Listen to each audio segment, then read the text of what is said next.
Good evening, ladies and gentlemen, and thank you for joining our live interactive telephone town hall. I'm George Tunnock, the voice of the town hall, and your moderator this evening. We're hosting tonight's event to give Congresswoman Spanberger the opportunity to hear directly from you and answer your questions about the issues facing Virginia's families and economy. As I mentioned, this event is an interactive forum. Congresswoman Spanberger will be taking as many questions as she possibly can during this event. If you have a question, please press *3 on your telephone keypad at any time, and you'll be placed in line to speak with a member of our staff. They'll take down your name and where you're calling from. The next time you hear your name, you'll be live on the call with the Congresswoman and be able to ask your question directly. You can also ask a question by submitting one through the portal below our online streaming player at spanberger.house.gov. Again, that's spanberger.house.gov/live. If you're watching on Facebook Live tonight and wish to ask the Congresswoman a question, we encourage you to visit the online streaming portal so you can submit your question there. Additionally, if you'd like to receive updates from our office via email, please press *6 on your telephone keypad at any time, and an operator will collect your email address. We could receive a lot of questions during this event, so if we're not able to address your question, please call our district office during normal business hours at 804-401-4110. Again, if you have any questions throughout the event, please press *3 on your keypad or type them in below the streaming player. Now, please welcome Congresswoman Abigail Spanberger. Hello, everyone. Good evening, and my apologies. We were having a bit of technological difficulties at the beginning, but I am so happy to greet you all. I am Abigail Spanberger, and I represent Virginia's 7th District in the United States House of Representatives, and I hope everyone had a great Super Bowl weekend and a wonderful Valentine's Day. I wanted to start by taking a moment to reflect on President Biden's official visit to the 7th District last week. On Thursday at Germanna's campus in Culpeper County, I welcomed the President of the United States to our district. And during this event, he spoke about rising drug costs across the country, and he stressed the need to work together to lower prescription drug prices. At the event, I was joined by Virginia families, seniors, and kids who have been directly impacted by this issue, including those who struggle with the rising cost of insulin. Those of you on the call who have diabetes or know someone with diabetes most likely understand how rising prices create tremendous financial stress and uncertainty for patients who rely on their medication to live. I was so proud to have the opportunity to welcome my constituents to tell their stories directly to the President of the United States.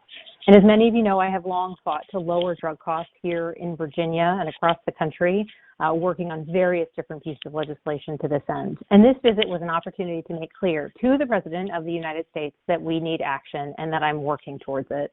I continue to make the case that we need to move meaningful legislation on this issue forward, whether it's part of a larger package or not.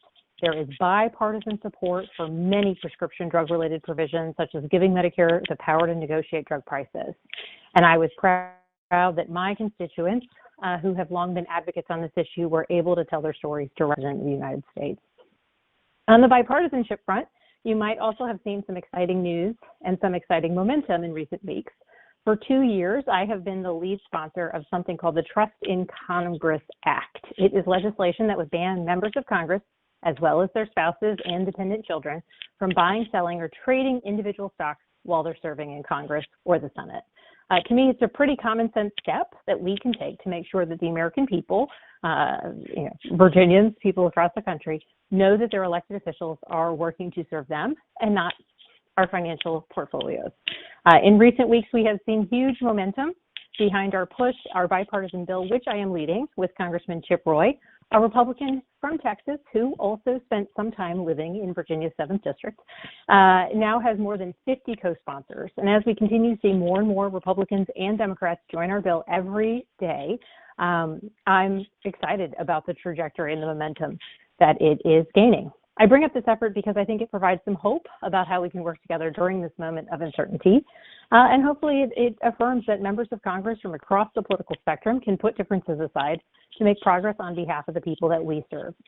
In that spirit, I want to turn it over to the phones. I look forward to hearing your questions, and thank you for joining tonight's conversation. Again, my apologies about the technical difficulties at the beginning.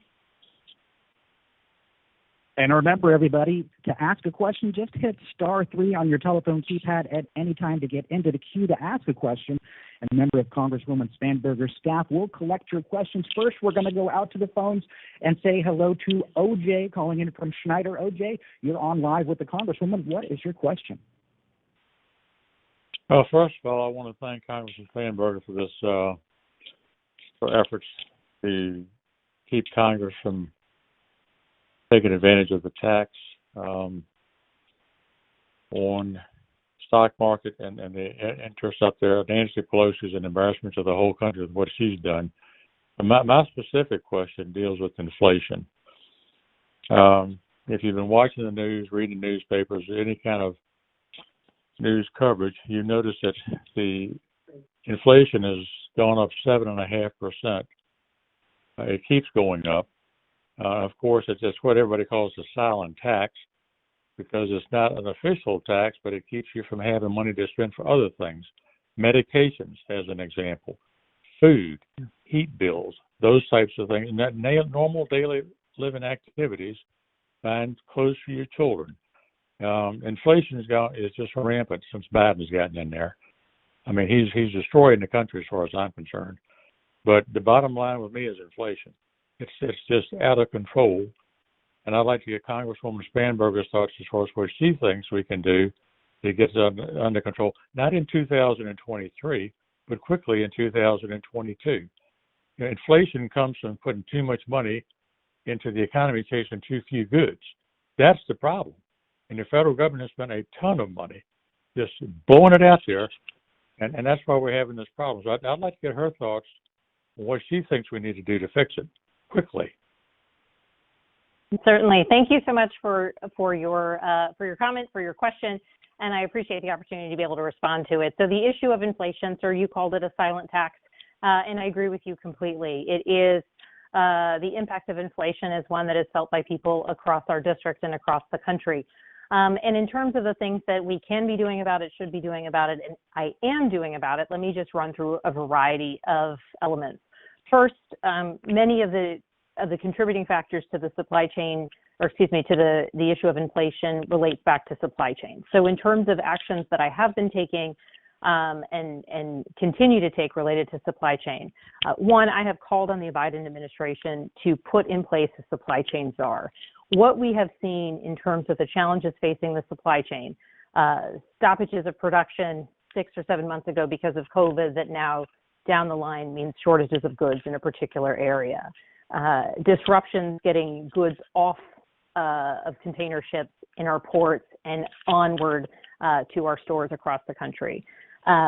We need a supply chain czar to focus on the issues that go across the Department of Commerce, the Department of Transportation, the Small Business Administration, and that's why I continue to call on there to be one central person, a supply chain czar focused on supply chain issues.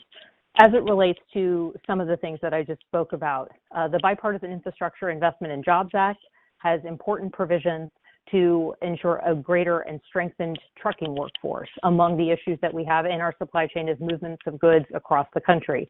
Ensuring that we have not just a workforce now today, but also into the future of truck drivers is important.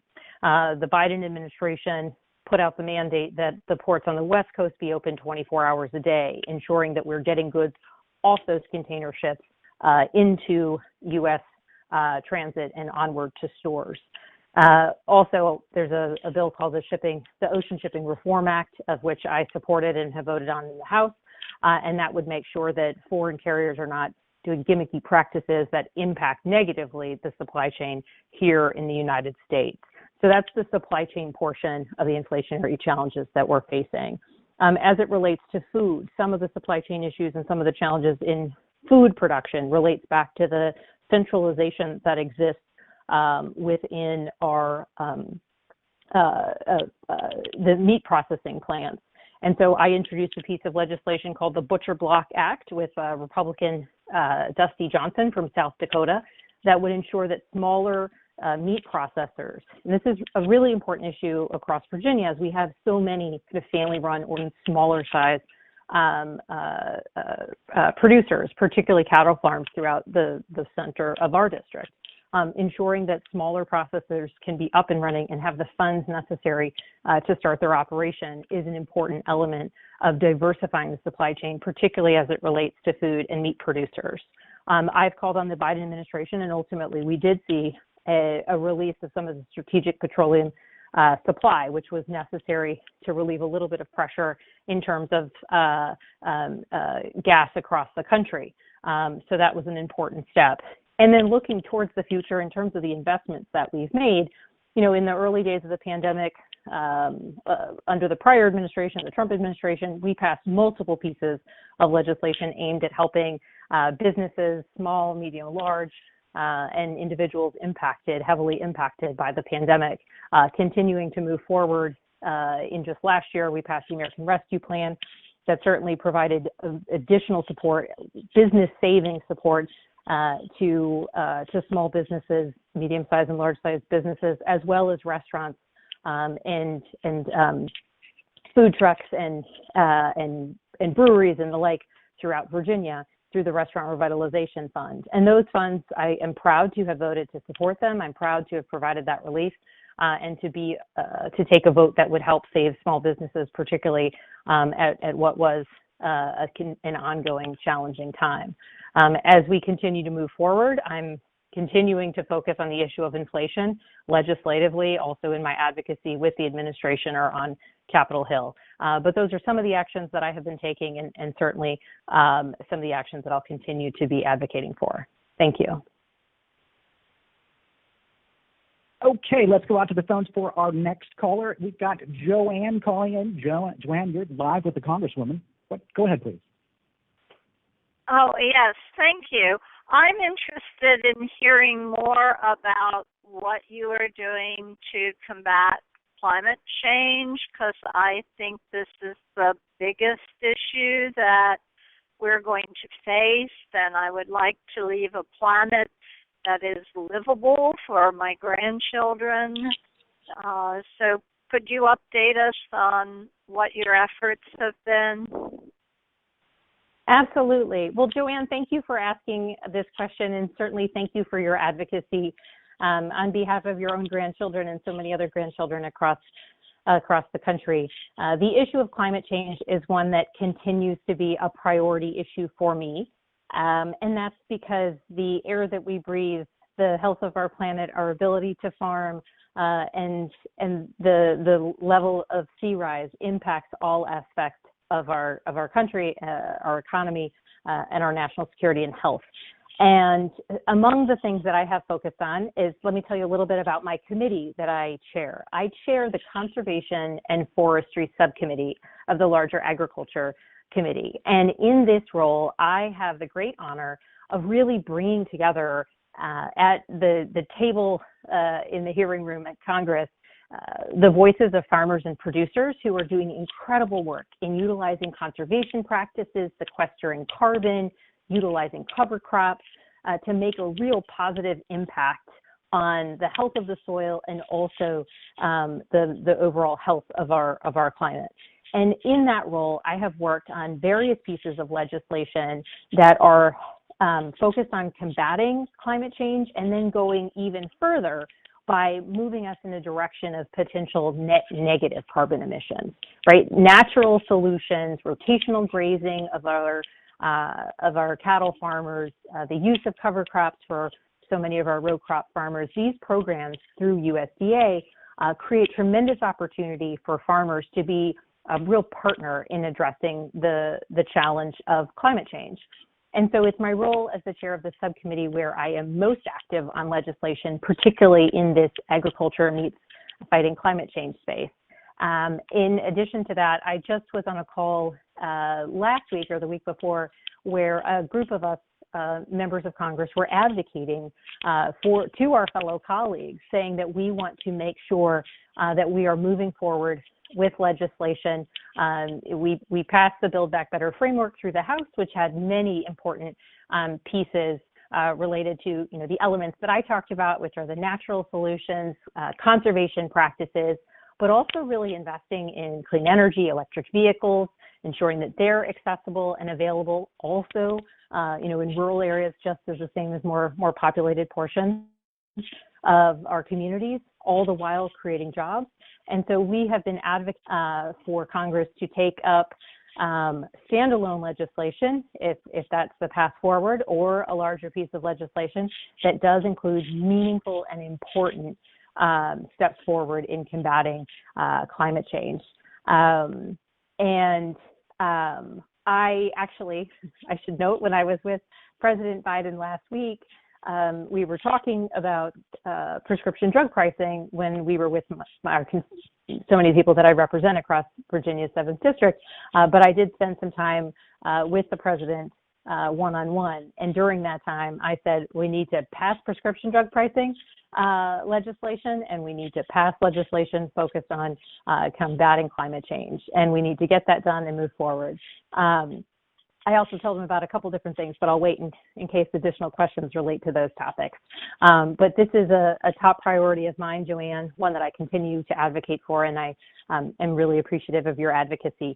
And for you or for anyone else who wants to go to my website, which is spanberger.house.gov, we send out a weekly newsletter, usually Fridays or Saturdays, where we give updates from the week in terms of what I've been working on legislatively. And it's a really great way to follow along with the legislation that I've been focused on across a variety of different topics, including my work in fighting climate change. Thank you so much. Our next caller is Miguel. Miguel, you are live with the Congresswoman. Go ahead, please. Yeah, hi, Congresswoman. Well, first, thank you very much for hosting these events. I'm sure they're difficult and they're not easy. The topics are broad ranged, and it shows a lot that you're answering our questions. What is the administration doing to stem the flow of illegal immigration? Because you mentioned that you're trying to bring down drug prices, but illegal immigration is costing fentanyl overdoses, is costing human trafficking. These are injustices that are happening throughout the whole country, and the borders are just wide open. I know you addressed this the last time, but nothing's really being done about it, and it's just getting worse. Thank you, and I'll wait for your response. Miguel, thank you so much for your question. And as follow-up to the answer that I just gave to Joanne, I said that I had spoken with the president about a variety of other issues: prescription drug pricing, climate change. The other, one of them would be the continuing and ongoing significant challenges we face at our nation's southern border, and particularly as it relates to fentanyl trafficking. So I raised this directly with the president, said it is one of our priority issues, has to be, because not only do I hear about it from constituents on every single telephone town hall, Miguel, but I hear about it from people when I'm out and about in the district, and I hear about it from law enforcement officers who are responding time and time again to overdoses related to fentanyl. And certainly the lethality of fentanyl is something that has made our nation's drug crisis ever so much worse. So in terms of what it is that I'm doing to focus on this, first I want to look backwards a little bit because I'm very proud of this achievement. I put forth legislation in the last Congress with a congressman from Texas, a Republican named Will Hurd, and our legislation was signed into law by President Trump. That piece of legislation was focused on really combating and getting at the root causes of immigration. So this is human trafficking. This is, the root causes of crossings across the border, be it human trafficking, drug smuggling, what is enabling those illegal activities. It also is focused on ensuring that we have a broader, better understanding of the root causes of efforts of individuals to immigrate to the United States or to cross across the southern border. Certainly over the past year and a half, between the pandemic, natural disasters throughout Central America, and the criminal elements of drug trafficking and human trafficking, we continue to see significant and challenging numbers of individuals coming to the United States attempting to file for asylum. So the legislation that I led with Congressman Hurd that was signed into law was a bill that is already signed into law and part and parcel of getting at some of the root causes of those challenges. Now, I just introduced another piece of legislation today, and that piece of legislation is a bipartisan piece of legislation that is also focused on combating the challenges of trafficking across our borders, because I continue to take forward action on this issue. In addition, recognizing the on-the-ground challenges that so many of our law enforcement officers are facing as they are contending with issues related to fentanyl overdosing, I continue to work aggressively in the area of recovery and addiction, and have sponsored multiple pieces of legislation in that space. Thank you. Just a quick reminder, everybody, remember this is an interactive forum. We'd love to hear your questions. If you have a question, you can press *3 on your keypad at any time to get into the queue to ask a question. A member of Congresswoman Spanberger's staff will collect your questions. Remember, you can also submit a question online through the portal below our streaming player at spanberger.house.gov. That's spanberger.house.gov. Next up, let's go out to Beth in North Chesterfield. Beth, you're live with the Congresswoman. Good evening, Abigail. Good evening. I'm just wanting to touch base with you and see if there's anything going on right now to get the child tax credit going again in 2022. Thank you for the question related to the child tax credit.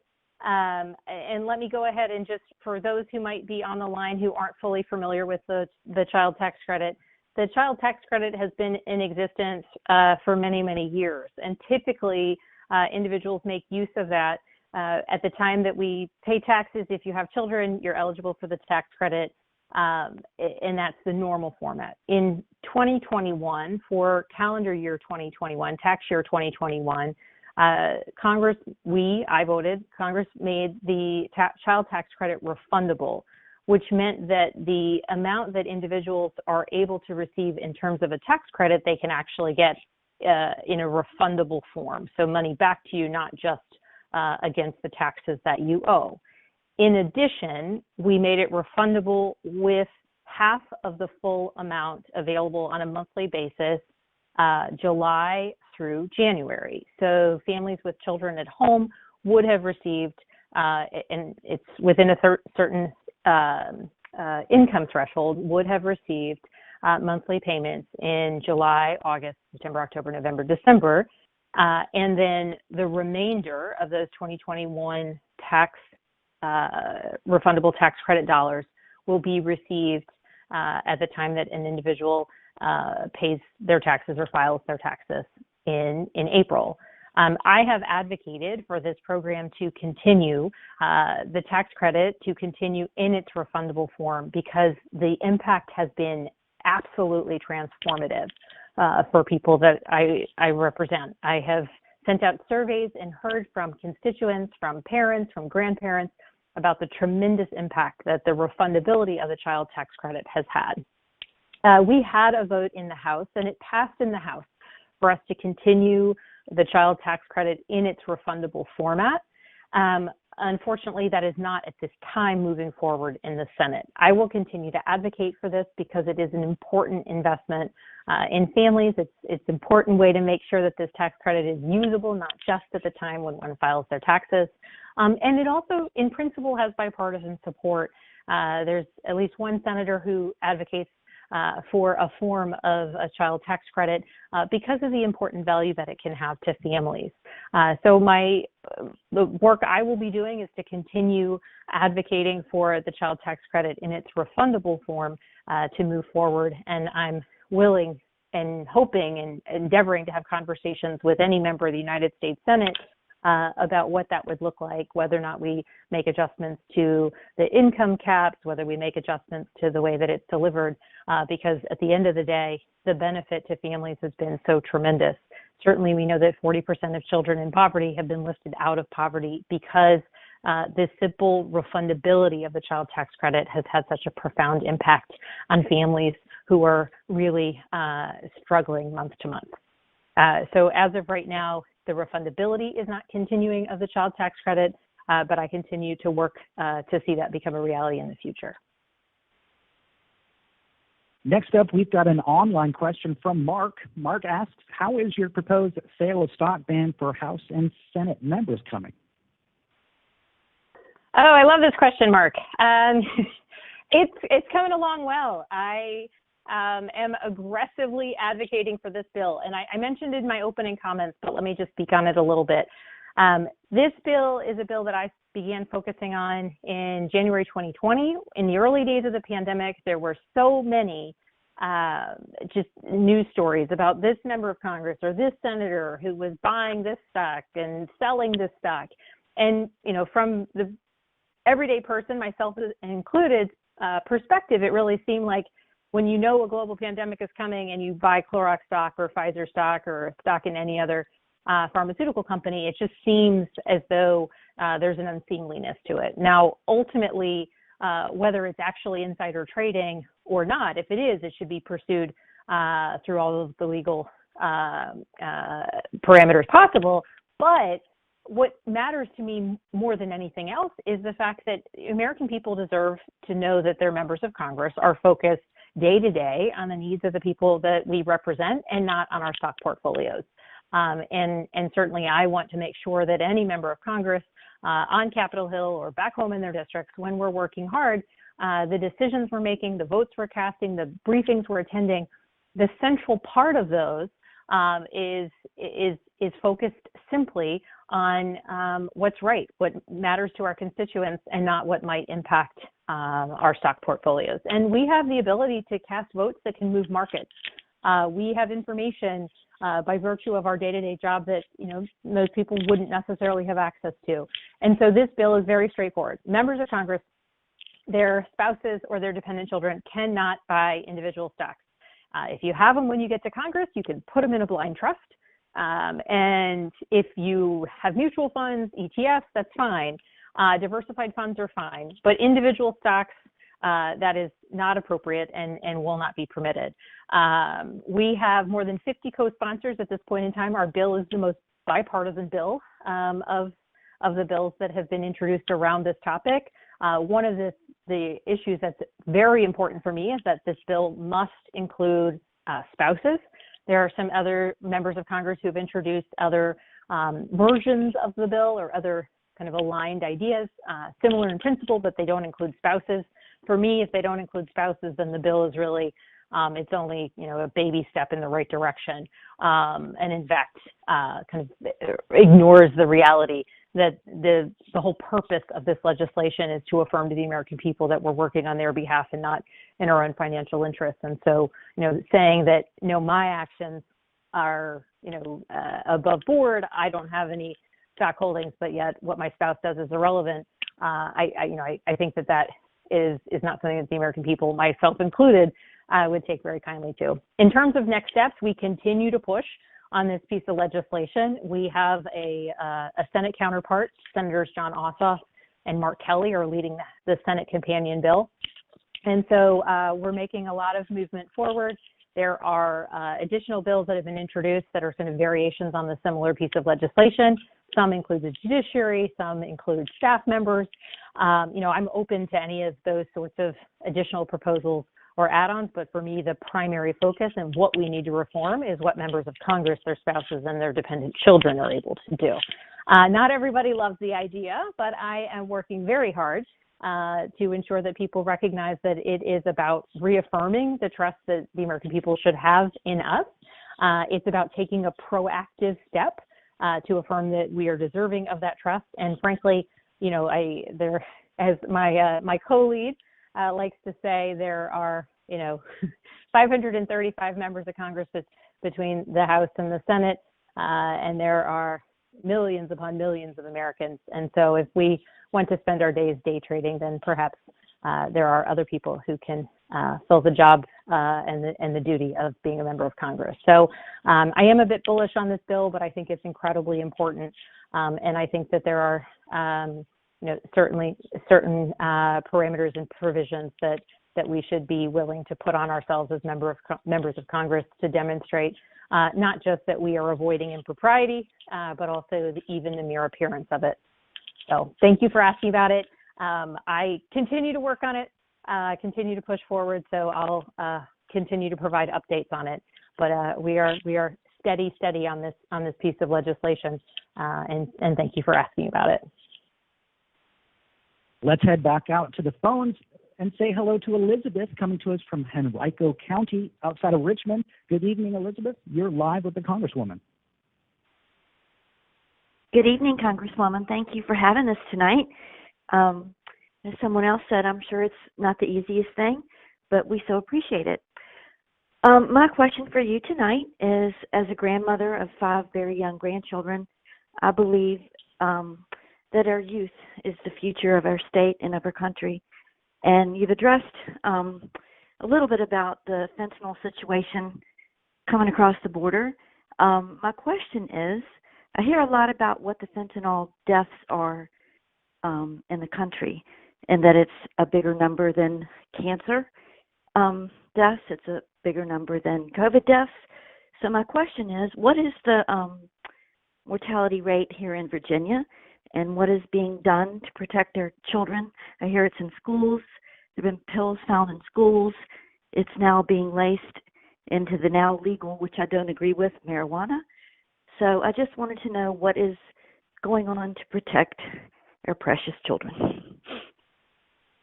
Well, thank you for this question, and I have 3 school-age children myself, so I appreciate you centering this question on the health and safety of your grandchildren.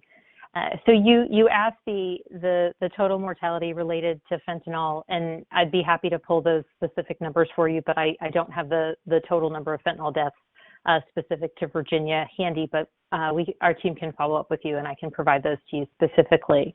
So there's a couple challenges here. One, we have to stop the flow of fentanyl into the country. That's a border security issue. That's an issue of ensuring that our border patrol have not just the top technologies to be able to conduct interdictions, but also that they have everything they need in terms of technology and also personnel.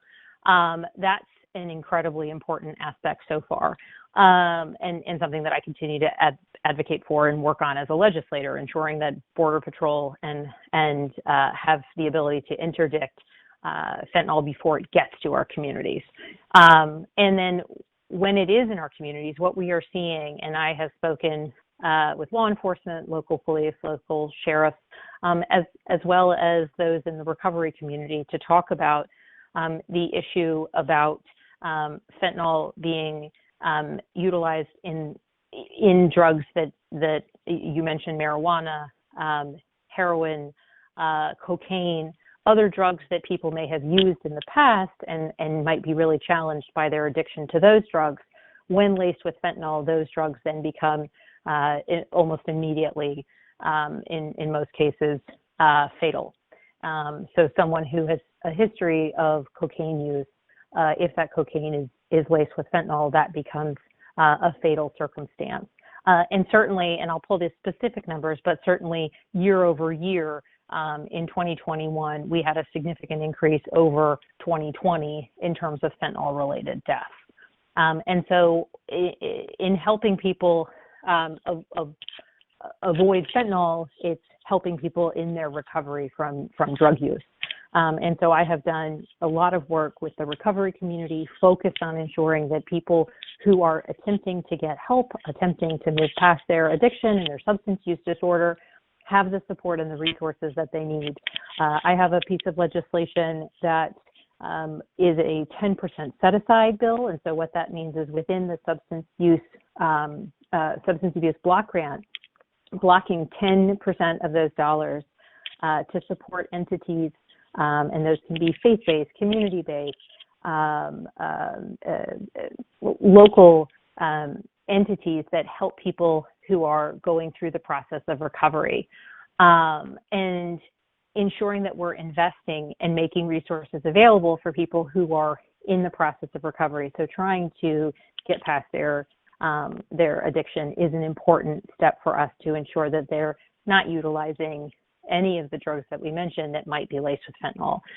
Separately, I have a bipartisan piece of legislation focused on pill presses. And so what we've also seen is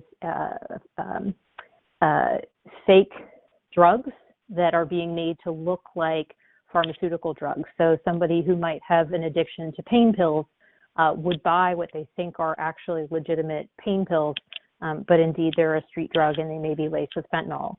And so I have a piece of bipartisan legislation focused on making the mere possession of a pill press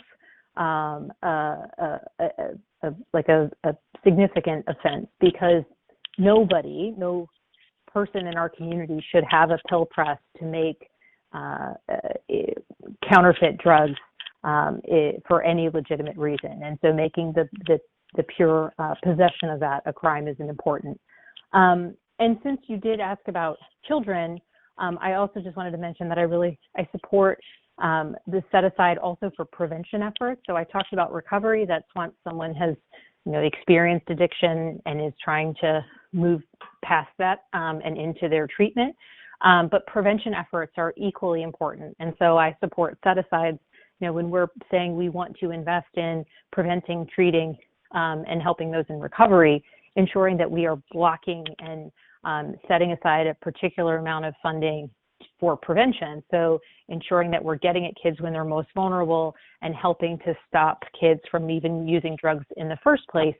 That's also something that I support. And these initiatives, frankly, save so much money down the road, and they're the best investments that we can make in the fight against substance use disorder, is investing in prevention, treatment in the circumstances where drug addiction does occur, and then investing in longer-term recovery for those who have struggled with addiction and are looking towards recovery. So those are a couple different things, and I'm happy to provide you with additional information related to that, but thank you for asking that question. And before we head out to the phones for our next caller, just a quick reminder, everybody, if you'd like to ask your question live with the Congresswoman, just hit *3 on your touchtone keypad at any time to get into the queue to ask a question. Remember, you can also submit a question online through the portal just below the online streaming player at spanberger.house.gov. That's spanberger.house.gov/live. Next up, we're going to go out to Valerie. Good evening, Valerie. Yay! You are live with the Congresswoman. Hello, Congresswoman Spanberger. Thank you for taking my question. My question is, how can Congress help Virginia families put food on the table now that the costs for groceries are so high? Valerie, you are the first person who's ever, I think, cheered when they got through on a telephone town hall. So that's exciting. In your question about how can we help Virginians as the cost of food is high. So there's a couple issues here. One, it's supply chain related. And so to touch on a couple of the issues and priorities that I have focused on as it relates to supply chain, trucking. Ensuring a longer-term workforce within the trucking industry. We made major investments in the Bipartisan Infrastructure Investment and Jobs Act. Bipartisan piece of legislation has passed the Senate, passed the House, was signed into law by the President in the fall. In addition to food, when we're talking about food, and we might be talking about meat in particular, I've done a lot of work as it relates to ensuring multiple supply chains for meat processing. Unfortunately, we have seen a real centralization of meat processing just to a couple large companies.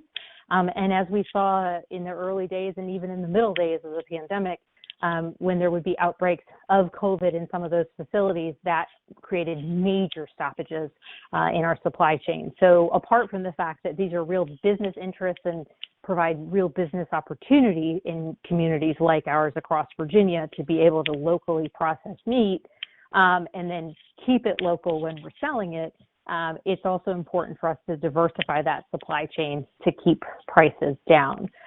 In addition to that, among the most expensive and costliest things for Americans are the prescription drugs that so many Americans rely on to keep themselves healthy or to keep themselves alive. And so when we're talking about how do we combat the cost of living day to day, a major priority for me is to lower the cost of prescription drugs.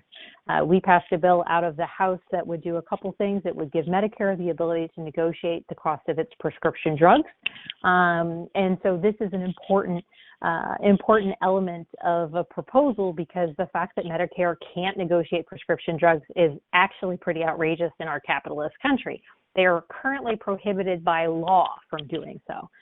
So allowing Medicare to negotiate the cost of prescription drugs is an important element.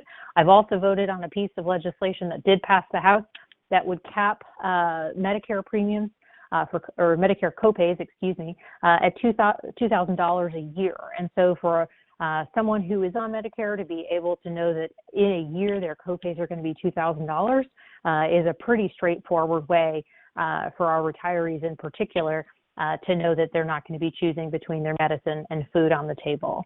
In addition to that, we passed a bill in the House that would cap the copays for insulin to $35 a month. And certainly, having heard from constituents across our district who are diabetic or have a loved one who's diabetic, knowing how frequently people are either structuring their purchases of insulin, not taking the correct dosage, trying to make that vial stretch just a little bit longer, all for the sake of trying to save some money because it is so incredibly expensive. To be able to cap those prescription drug copays would be just transformative. And I mentioned allowing Medicare to negotiate the cost of its prescription drugs, but also allowing private insurers to leverage and utilize those negotiated rates is part and parcel of the proposals that I support and would be incredibly important to Virginia's families. So thank you so much for this question, Valerie, and thanks for being with us. All right, next up in our caller queue, let's check in with George talking rural internet access. George, you are live with the Congresswoman. Go ahead, please. Okay, thank you. And first of all, I would just like to say to Congresswoman Spanberger, I just want to thank you so much for your efforts to bring internet to our district, to our rural area, and that it's really been transformative, and that previous representatives such as Cantor and DeBrett gave lip service to bringing internet to our area, but you actually went out and did it, and I think you need to be commended for that. And what it's done for my son, who's a college student, who's very concerned about the virus, it was just essential for him that he could continue his education at home using high-speed internet, and didn't have to expose himself to the virus, because he's very concerned about that. So I just have to thank you for personally impacting our lives with your work, and I just want to say thank you, and I appreciate that. But my question is, I was wondering what percentage of people in your district have access to the internet, and what you're doing to continue to bring that number up so that everyone is able to use this modern technology in this area. Thank you. Thank you so much, George. Thank you for your kind words. I'm so glad to hear how positively impacted you and your family have been by internet extending to your home. Certainly since I was first sworn in 2019, broadband connectivity and broadband internet has been a priority of mine. A little bit of a broken record on Capitol Hill. I have some colleagues who tease me that, there she goes again talking about broadband internet. But the reason I have advocated for this issue so aggressively is because it matters not just to the family that gets that connection at their home, but it matters to the local economy. It matters to the ability of people like your son to be able to take classes online, to be able to eventually potentially get a job that allows them to work from home, to apply for jobs from home, as so many people who have no issues with connectivity are able to do. And certainly in the time of especially the first year of the pandemic, we saw the significant divide in a way that we had never experienced before between communities that were connected and communities that were not connected. And it made a difference in talking to so many of the the superintendents across the districts that I represent, some of our school divisions had to make very different decisions based on whether or not their student population had connectivity at home. We know that about a quarter of rural Virginians still do not have access to broadband connectivity, and that is something that we are continuing to work on. And let me just say a couple things that I've done this year, well, I guess last year, 2021, on this topic. Now, since getting to Congress, I've worked on everything from plussing up funding to USDA programs, ensuring that FCC maps are correct so that localities that don't actually have internet are, flagged as clearly being not as connected as they might otherwise look.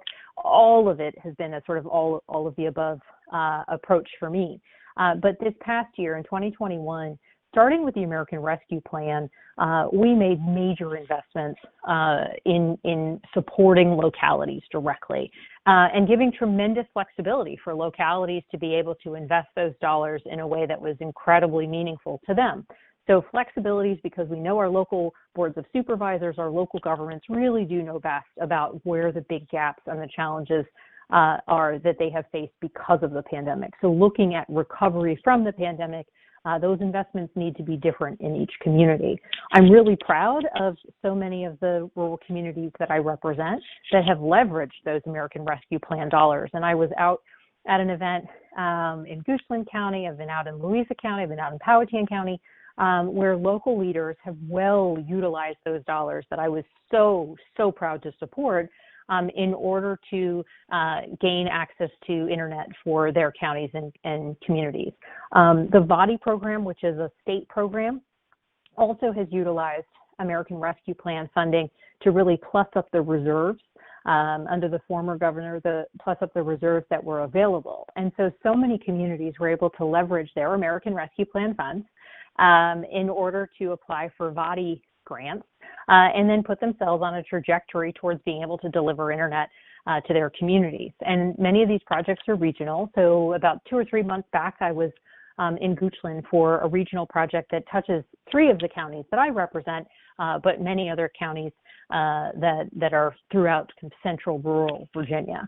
So those efforts are ongoing. So many of those investments have been made, and the build-outs are kind of in process and yet to be coming.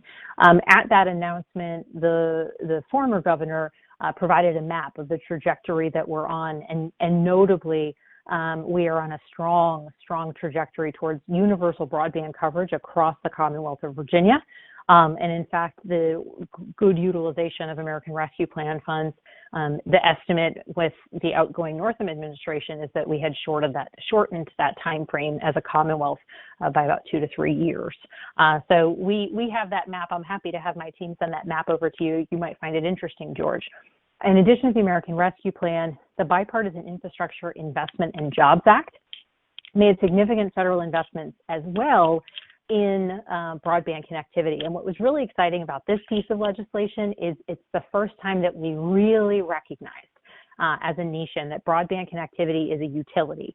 It is as vital to commerce and to our economy and to the American people as roads, as bridges, as our electric grids are. And so that's an exciting just kind of proof that we're finally reaching a place where people fully understand the importance and actual vital nature of broadband connectivity. So in that case, we have invested billions of dollars in connecting communities across the country and also in accessibility. So ensuring that in places where somebody might have fiber up to their house, that if it's an issue of affordability, that there's programs in places to assure, just as we have with telephone and electricity in the past, that there are programs available to support those who might have affordability issues. So my work is ongoing and continues. I'm really proud of the trajectory that Virginia has been on, and we got to keep our foot on the gas in the right direction. But George, thank you for raising this issue, and I'm really proud. When I first came in, I'll be honest, I live in a place where internet hasn't been an issue for me. But I heard directly from constituents like yourself, George, who were talking about how this issue mattered to them completely. And so I have been kind of dogged in my commitment to ensuring that every single person across Virginia has the ability to connect to the internet, to do business, to do commerce, to update their top of the line farm equipment by just making sure it's connected to Wi-Fi instead of bringing somebody in from 3 states away to do a manual update. These are the basis function of business, no matter what your business is or how rural or suburban your community is. And so I'm focused on it and committed to it. So I appreciate you bringing this up, and good luck to your son as he continues his schoolwork. Next up, we have an online question submitted by Larry.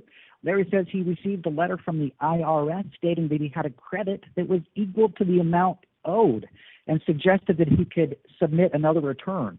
He says that would only clog the IRS further. Do you have any recommendations? And is the IRS backlog as bad as we've been hearing about? Oh, my goodness. This is a very good question. And I would say, Larry, without knowing additional information related to your circumstance, I would recommend that you call my district office. We have members of our team. Their focus is ensuring that we are answering your questions about challenges with federal agencies. So our district office, 804-401-4110. Depending upon your specific circumstance, I'll want to make sure that we're giving the best advice specific to you. So please do give us a call, and we'll give you we'll try and answer your question, or at least assist you in getting a good answer from the IRS. In terms of, is the IRS backlog as bad as people say? The IRS backlog is pretty challenging at this point, absolutely. And we hear from constituents who continue to face challenges, tax preparers who continue to face challenges. And so if you, Larry, or anyone else have faced experiences with IRS, please let us know about them, even if it's not something where we would track your case and try and provide support. Understanding how many of our constituents are impacted is really important. Among the actions that I've taken on this is I've led an effort calling on the IRS to be far more aggressive in clearing out the backlog, particularly as we advance towards this tax season. Notably, there is a backlog. It is challenging, so many constituents, and so I have called upon the IRS for them to answer some pretty important questions about whether or not they're going to be authorizing additional overtime, whether or not they're going to be attempting to clear out the backlog as we head into the height of this tax season. So I'll be tracking that rather aggressively, and certainly expect to hear answers back from the IRS. But in the interim, anyone who's having a particular challenge or has specific questions, please do be in touch with our constituent service office. And please know that on Capitol Hill, I am aggressively trying to work to address that backlog. All right, for our final question of the evening, let's head back out to the phones and say hello to Mercedes, coming to us from Glen Allen. Good evening, Mercedes. You're on live with the Congresswoman. Go ahead, please. Hi, Abigail Spanberger, or Congress lady. It's so nice talking with you. I've been in the state of Virginia now for maybe 7 years, and it was a pleasure dealing with you in the constituency. I wanted to find out, what are you doing with regards to the seniors?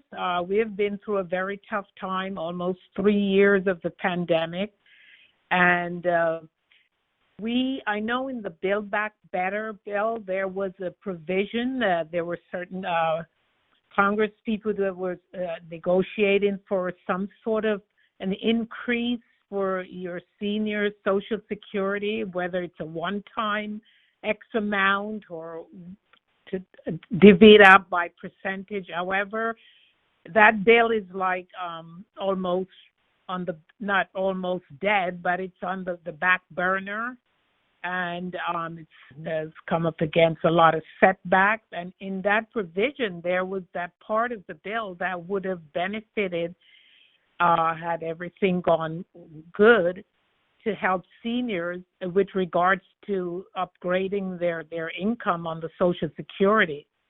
And I just doesn't hear anything more about that with regards to the increase. And Yeah. Go ahead, Mercedes. No, what I was going to say, I was paying like $148 and change a month for my Medicare. Now I'm paying $170 and change as of January 2022. That's the new amount being paid out, and we just never heard anything more. What sort of help is going to be given to increase, give us a decent increase? And I don't know if we'll ever get anything. So let me just address a couple different topics that you touched on. And for starters, just going back to the Build Back Better framework that we passed out of the House, there was a cost of living adjustment in that bill. There wasn't anything that changed Social Security. Notably, that bill didn't make significant, or couldn't, because of the type of legislation it was, couldn't make changes to Social Security, but there was a cost of living, otherwise known as a COLA adjustment that was supposed to be in effect for 2022. That I think that's specifically what it is that you're talking about. I think there's a couple things. For starters, I've mentioned on this call the issue of Medicare being able to negotiate the cost of prescription drugs. Certainly, this continues to be an issue. Definitely for seniors who utilize Medicare, but also for families and individuals who use private insurers. I think that, and I have voted to make it so, but yet we haven't been able to get it passed through the Senate for Medicare to be able to negotiate the cost of prescription drugs, and then for private insurers to be able to leverage that negotiated rate. It's a pretty straightforward kind of capitalist concept that we would want Medicare to be able to negotiate its prescription drugs. Notably, the VA system can negotiate its prescription drugs, and Medicare is really a special case. In terms of the premium increase, there's been a lot written about this, and certainly I have been very vocal asking for the Secretary to reconsider the premium increase. It was too much. I'm hearing it from constituents. This is frankly why we need Medicare to be able to negotiate the prescription drug, because there's actually one particular Alzheimer's medication, Aduhelm is the name of that medication, which, and we can send you some articles, but it's been broadly reported that Aduhelm is the cause. It's a very expensive medication, but it is the cause for these premium increases. And in fact, the cost, very high cost of this and other Alzheimer's drugs and other prescriptions are really the significant contributing factors to the premium increases that we've seen with Medicare. And because Medicare can't negotiate, it can't do anything to hold down prices. And so if this drug is, $60,000 a year, there's no option for them to say, in fact, we have X number of patients we anticipate needing this drug. We want to have a negotiated rate. That is not even an option for Medicare. And so if Medicare is going to cover these medications, they get to pay whatever the drug companies want, and ultimately it raises the premiums for people like you, Mercedes, which is why I continue to advocate for Medicare to be able to negotiate, because it is just outrageous that, again, in our capitalist country, drug companies can just tell a buyer as large as Medicare what it is that they are allowed to pay. Notably, the framework that we passed, the Build Back Better framework that we passed out of the House, caps the cost of drug copays for Medicare patients at $2,000 per year. So in terms of the impact that it would have on seniors who rely on Medicare for their prescription drugs, that would be an extraordinary benefit to know that throughout the course of the year, if you're sick, if you're healthy, if you just need, your basic medication day to day, that you can plan for and know that in your retirement, your outlay is only $2,000 a year. Currently, there is no cap, and some seniors are spending more than $5,000, more than $6,000 dollars per year on their prescription, and certainly for anyone on a fixed income, it becomes so difficult to plan and create so many challenges. So those are the things, just to revisit, that I am focused on to help seniors, in particular as it relates to the cost of prescription drugs. These are ongoing priorities of mine, and Mercedes, I think you outlined pretty well why it matters. So I hope for anyone who was wondering about those Medicare increases, that we perhaps answered some questions. It's new drugs that are being added to Medicare, in particular that one Alzheimer's drug that is so expensive. There's a lot that's been written and reported on how this drug has contributed to the co-pays and the premium increases across the board. And this is exactly why I continue to advocate for the negotiation of prescription drugs, because it is outrageous to me that a company can come in and say, this drug is $56,000 a year, take it or leave it, particularly with a patient base where there might be, a real leveraging of numbers of individuals who would want access to that medication. So thank you very much, Mercedes, for this question, and I appreciate it very much.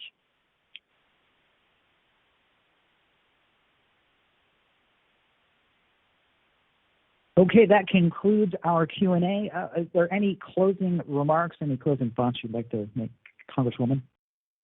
Thank you so very much. Just to close it out, I want to thank everyone for joining us tonight. Again, my apologies for some of the technical difficulties at the very beginning.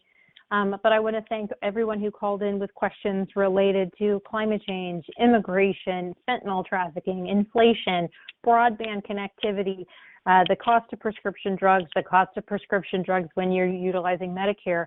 And thank you for giving me the opportunity to answer your questions. It is a tremendous honor to be able to serve the people of Virginia's 7th District. I appreciate the opportunity to answer your questions. Thank you for joining us tonight. And as always, you can sign up for our newsletter at spanberger.house.gov. We send out a newsletter once a week, gives you some good updates on what we're doing on Capitol Hill and in the district. And I would also remind anyone who's listening that if you're having any challenges with a federal agency, from Social Security to the VA to Medicare, please be in touch with our office. We have an entire team of people who are focused on trying to assist constituents. I'm proud to report that since I was sworn in 2019, we have returned more than $12 million to constituents. Those are benefits that they have earned through their work or through their service to our country, but that they were unable to go through the process on their own. So with our assistance, we've been able to return those dollars back to constituents, and I am so proud of that. So if there's anything we can be helpful with, please be in touch. And again, thank you so much. I hope you all have a very good evening. And until the next town hall, be well and be safe. Ladies and gentlemen, that concludes our live event this evening. Thank you so much for taking the time to join us for this important Virginia-focused telephone town hall with Congresswoman Abigail Spanberger. We appreciate the opportunity to answer your questions, but if we were not able to answer your question tonight, you can call our district office during normal business hours at 804-401-4110 or go to spanberger.house.gov. Thanks again, everybody, for joining us. Stay safe and have a great evening. We'll see you next time.